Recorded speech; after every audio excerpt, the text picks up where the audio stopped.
66 million years ago, the world ended. And then, in the silence that followed, it began again. The impact winter has passed. The ash has settled. Across the scorched continents, life stirs in the wreckage of the Cretaceous. The Titans are gone, their bones buried beneath layers of iridium and clay. But evolution abhors a vacuum. In the forests recovering from fire, in the grasslands spreading where jungles once stood, something is watching. Something is waiting. The age of the terror birds has begun. The Paleocene dawn breaks over South America. It is a continent transformed, isolated, drifting westward on its tectonic raft. The air is thick with humidity, heavy with the calls of creatures that have no names yet. This is a world stripped bare and rebuilt from fragments, a laboratory of evolution sealed off from the rest of the planet. In the canopy, early primates grip branches with hands still learning their purpose. Below, primitive mammals shuffle through the undergrowth, small, nervous, perpetually hungry. They are the inheritors, these fur-covered survivors. They have waited 70 million years in the shadows of giants, and now the world is theirs for the taking. But they are not alone.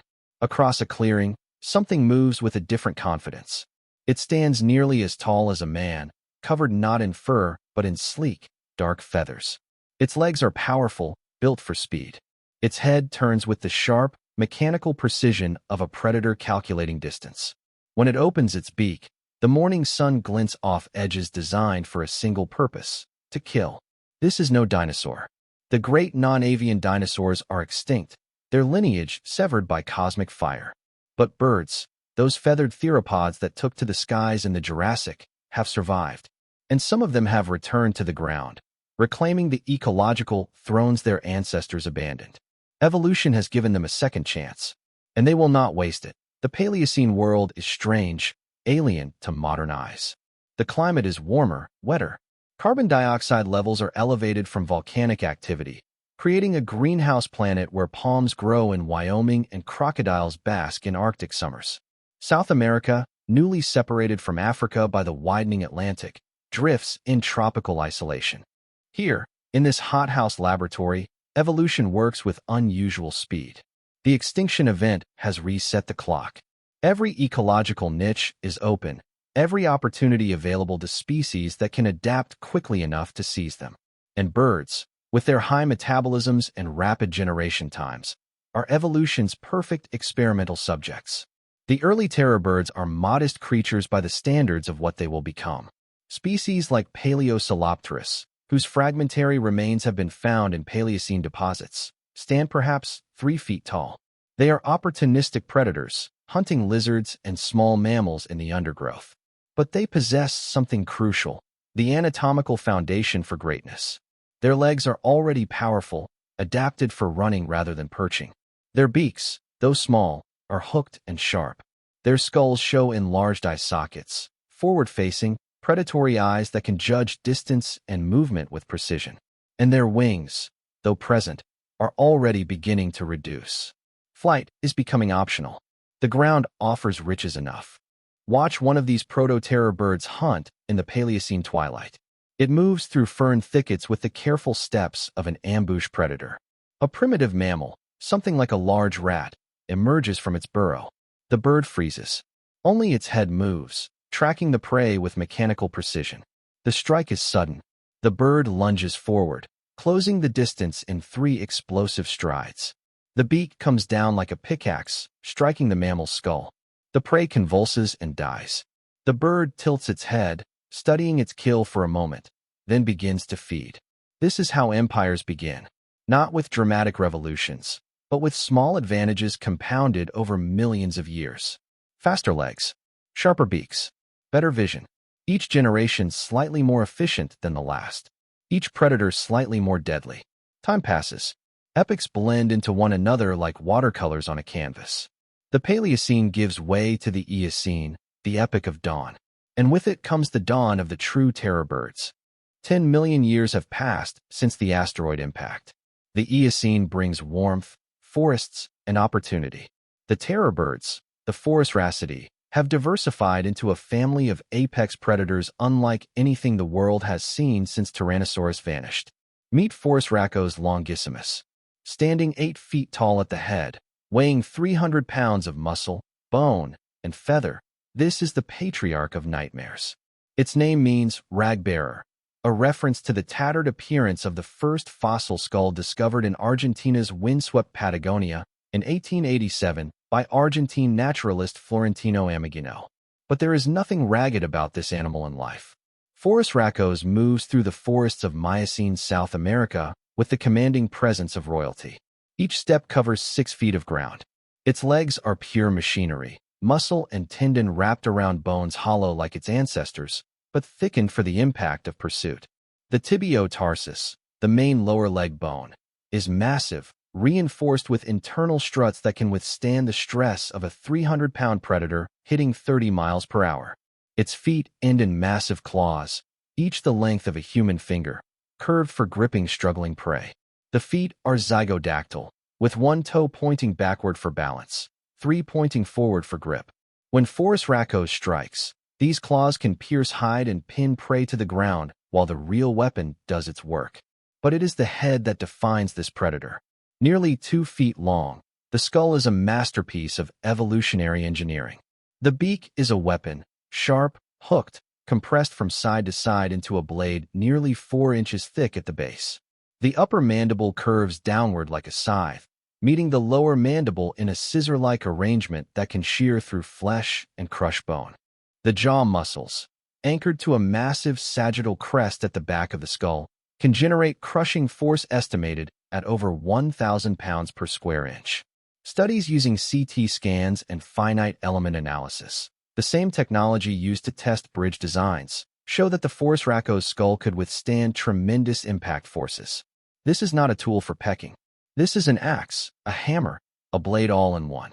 The eyes are forward-facing, providing binocular vision and depth perception. The brain, though small by mammalian standards, shows enlarged regions associated with vision, coordination, and balance. This is not a mindless killing machine. This is a sophisticated predator capable of strategy and learning. Further north, in what will one day be Colombia, an even larger terror reigns. Kelenken guillermoy, named after a fearsome spirit in Tehuelche mythology, is the largest predatory bird ever to walk the earth. Its skull alone measures 28 inches from beak tip to back of crest, the largest avian skull in the fossil record. The complete animal stands nearly 10 feet tall, weighing perhaps 500 pounds. Kelenken is discovered in 2006, excavated from Middle Miocene deposits in Patagonia dating to 15 million years ago. The skull is remarkably complete, allowing paleontologists to reconstruct the animal's capabilities in unprecedented detail. The beak is enormous, over 18 inches long, deeper and more powerful than any other Phorusrhacid. This bird could swallow prey the size of small dogs whole, or dismember larger animals with surgical precision. The neck vertebrae show powerful muscle attachment sites. Kelenken could strike downward with tremendous force, using its entire body weight behind the blow. Imagine a bird the height of a basketball hoop, dropping its head from 8 feet up with the momentum of 500 pounds behind it. The impact would be devastating. And there are others, each adapted to specific niches in South America's diverse ecosystems.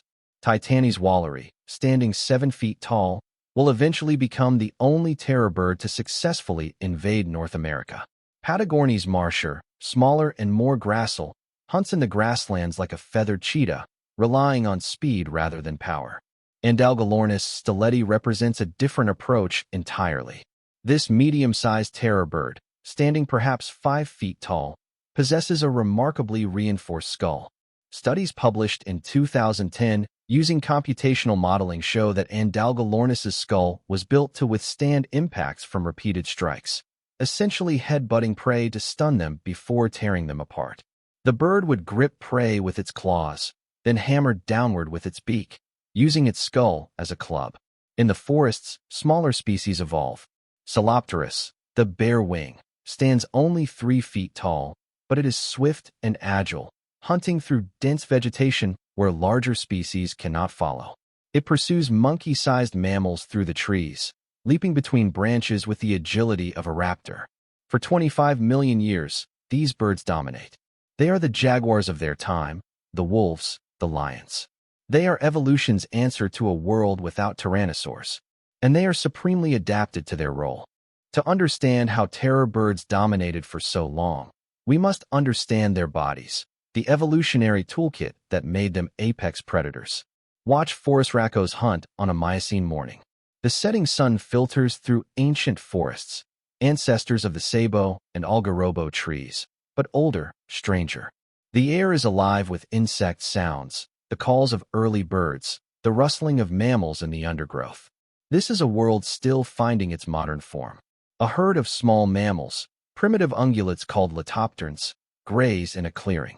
These are Theocidon, rabbit-sized herbivores with elongated limbs adapted for swift escape. They are roughly the size of modern sheep, their legs adapted for bounding through grassland, their eyes positioned to detect threats. They are prey animals, shaped by millions of years of predator pressure. But they cannot detect this threat in time. Phorusrhacos has been watching from the forest edge for 20 minutes, perfectly still. Only its eyes move, tracking, calculating.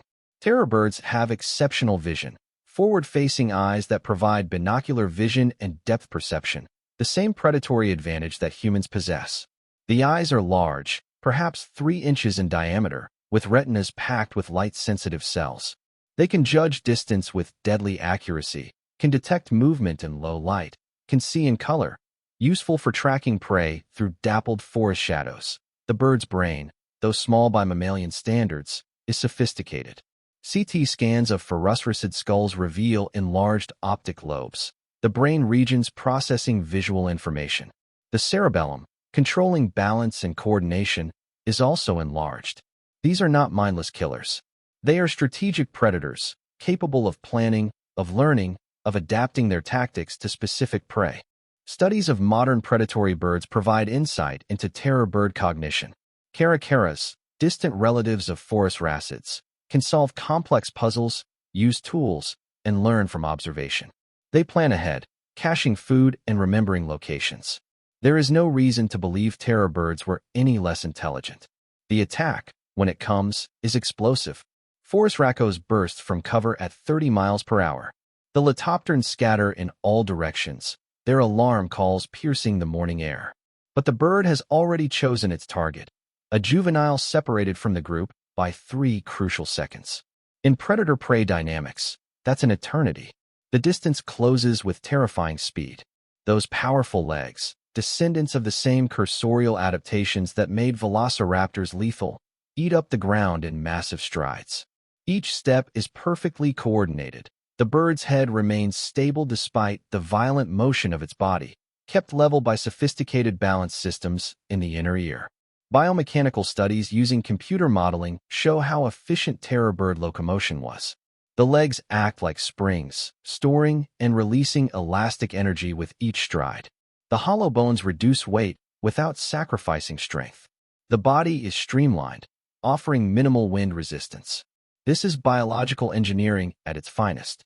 The prey has no chance. The impact is brutal. Phorusrhacos doesn't tackle like a mammalian predator. Instead, it strikes downward with its beak, a technique called precision pecking by paleontologists.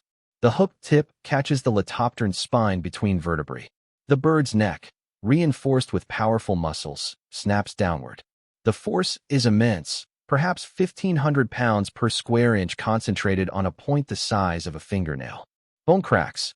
The spinal cord severs. The prey collapses, paralyzed. What follows is methodical. The beak, that magnificent weapon, is not designed for slicing like a carnivorous dinosaur's teeth. Instead, it tears. The edges are sharp enough to penetrate hide, but the real power lies in the grip. Phorusrhacos shakes its head violently, using leverage and body weight to dismember the carcass. Chunks of meat are torn away and swallowed whole. The bird's digestive system is adapted for this feeding style. The stomach is muscular, capable of breaking down bone and connective tissue. Like modern raptors, terror birds likely regurgitated pellets of indigestible material, fur, bone fragments, claws. These pellets, occasionally preserved in the fossil record, provide valuable information about diet and prey selection.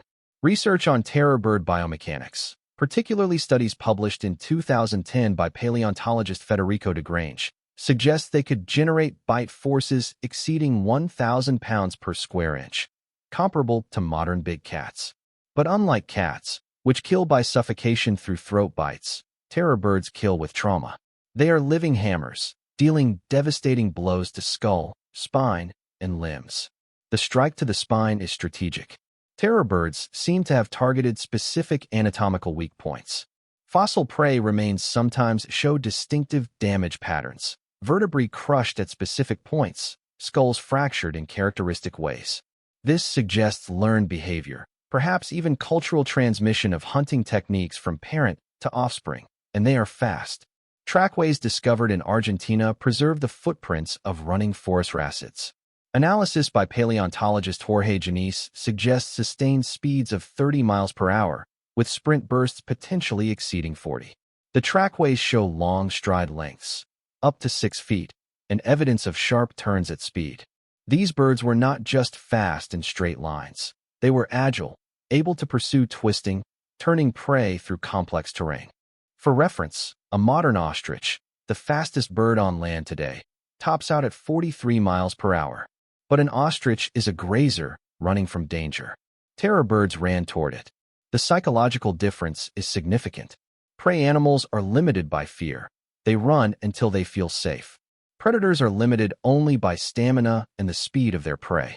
The cardiovascular system supporting this performance was likely advanced. Modern birds have four-chambered hearts and efficient respiratory systems using air sacs that allow continuous oxygen flow. Terror birds almost certainly possess these adaptations, allowing them to sustain high-speed chases in the warm Miocene climate. But speed alone doesn't make an apex predator. The true key to terror bird success lies in their versatility. Small species like Psalopterus hunt alone in forests, using stealth and agility. Medium-sized species like Andalgalornis employ bone-crushing strikes to quickly dispatch prey. Large species like Phorusrhacos use raw power and endurance. And the giants like Kelenken can function as both active hunters and opportunistic scavengers, driving smaller predators from kills through sheer intimidation. This ecological flexibility allows Phorusrhacos to dominate diverse habitats across an entire continent. They are not locked into a single strategy. They adapt, evolve, specialize. And for millions of years, this makes them unbeatable. The Miocene epoch, 23 to 5 million years ago, is the golden age of Phorusrhacos. South America is an island continent, cut off from North America by the narrow Bolivar Trench, separated from Antarctica by the widening Drake Passage. This isolation creates a unique ecosystem, a stage where terror birds evolve into the continent's dominant predators. They rule a land of superlatives. The grasslands of what will become Argentina and Uruguay stretch for thousands of miles. Pampas before the Pampas, home to herds of strange mammals found nowhere else on Earth. Toxodon, a rhinoceros-sized herbivore with a grotesque, hippo-like face and powerful jaws that can strip bark from trees. Macrauchenia, a camel relative with a tapirs trunk and long neck, browsing on vegetation that other herbivores cannot reach. Glyptodonts, armored giants like Volkswagen-sized armadillos, so heavily protected that even terror birds cannot penetrate their defenses. The forests harbor equally strange creatures. Monkey-like primates, true New World monkeys that somehow crossed from Africa on rafts of vegetation millions of years earlier, swing through the canopy. Ground sloths, ancestors of the megatherium giants that will later spread north, browse on leaves in the understory. Bizarre hoofed mammals with no modern analogs shuffle through clearings. But terror birds are not the only predators. They share their world with marsupial saber-tooths, Thylacosmolus atrox, with canines so long they need flanges on the lower jaw to protect them when the mouth closes. These are convergent evolution's answer to true saber-toothed cats, marsupials that independently evolved the same killing technique. They are ambush predators, slower than terror birds, but capable of taking down larger prey. There are enormous flightless crocodilians, Sebicus ichiorinus, land-dwelling crocodiles with legs built for running, not swimming. These are holdovers from the Mesozoic, terrestrial crocodilians that survive in South America's isolation long after their kind disappeared elsewhere. They hunt in forests and along riverbanks, taking prey up to their own size. Yet the terror birds hold their own against all competitors. They occupy a unique ecological niche, lighter and faster than the crocodilians, more powerful and better armed than the marsupial predators. They are the pursuit predators, the ambush hunters, the scavengers that can drive other predators from kills. Fossil sites reveal their ubiquity. Terror bird bones appear in deposits from Colombia to Argentina, from coastal forests to high-altitude grasslands at the feet of the rising Andes. They adapt to every available habitat. Some species become forest specialists, others grassland hunters, still others wetland predators. The diversity is remarkable. Paleontologists have identified at least 18 distinct species of Phorusrhacos, and likely more await discovery. Each species represents a different evolutionary experiment, a different solution to the problem of being a large terrestrial predator in Cenozoic South America. Psalopterus lemoinii, one of the smallest species at 3 feet tall, hunts in dense forests where larger species cannot maneuver. Its bones are lighter, more gracile.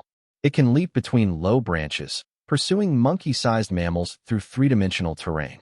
Devensinziapazi, one of the largest at potentially 9 feet tall, becomes an ambush specialist. Its legs are proportionally shorter than other species, built for power rather than sustained speed. It likely hunted like a modern tiger, stalking close to prey before launching a short, explosive charge. Patagornes marsher occupies the middle ground, a cursorial hunter of open grasslands, built for endurance rather than sprint speed. It can pursue prey for miles, running down animals that rely on initial bursts of speed to escape. And they may be social, at least some species. Trackway evidence from Uruguay, described by paleontologist Washington Jones in 2010, shows multiple individuals moving together, parallel trackways suggesting coordinated movement. Whether this represents hunting cooperation, territorial disputes, or simply chance encounters is debated. But the possibility of social terror birds adds another dimension to their sophistication. Imagine a pack of Phorusrhacos, 5 individuals moving through the grassland at dawn. They communicate with low booming calls, speculative, yes, but based on the structure of their syrinx, the avian vocal organ. Modern flightless birds like ostriches and cassowaries produce deep, resonant calls that carry for miles. Terror birds likely did the same. They spread out, flanking a herd of leptopterns from multiple angles. The prey is alert but not yet alarmed. The birds are still 100 yards away, moving slowly. Then one bird breaks into a run. The herd scatters, but the other birds are waiting, positioned at the escape routes.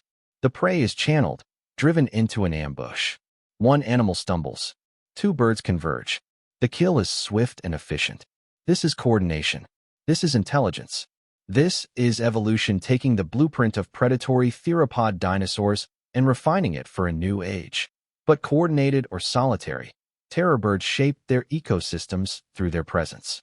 They are keystone predators, species whose influence extends far beyond their direct hunting.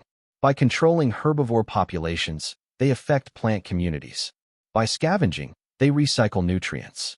By simply existing, they create what ecologists call a landscape of fear, where prey animals alter their behavior to avoid predation. Modern studies of predator-prey dynamics show these indirect effects can be as important as direct predation. Elk in Yellowstone, for instance, avoid certain areas not because wolves are actively hunting there, but because those areas are dangerous, hard to see predators approaching, hard to escape. The presence of predators reshapes the entire landscape. Terror birds likely had similar effects. Herbivores would have avoided areas where ambush was likely. They would have grazed in groups for mutual protection. They would have positioned sentries, altered their daily routines, developed escape strategies specific to avian predators. And for 25 million years, this system works. The terror birds and their prey co-evolve, each driving the other's adaptations in an endless arms race. Prey becomes faster, more alert. Predators become stronger, more strategic. The ecosystem reaches a dynamic equilibrium. But equilibrium, in evolution, is always temporary.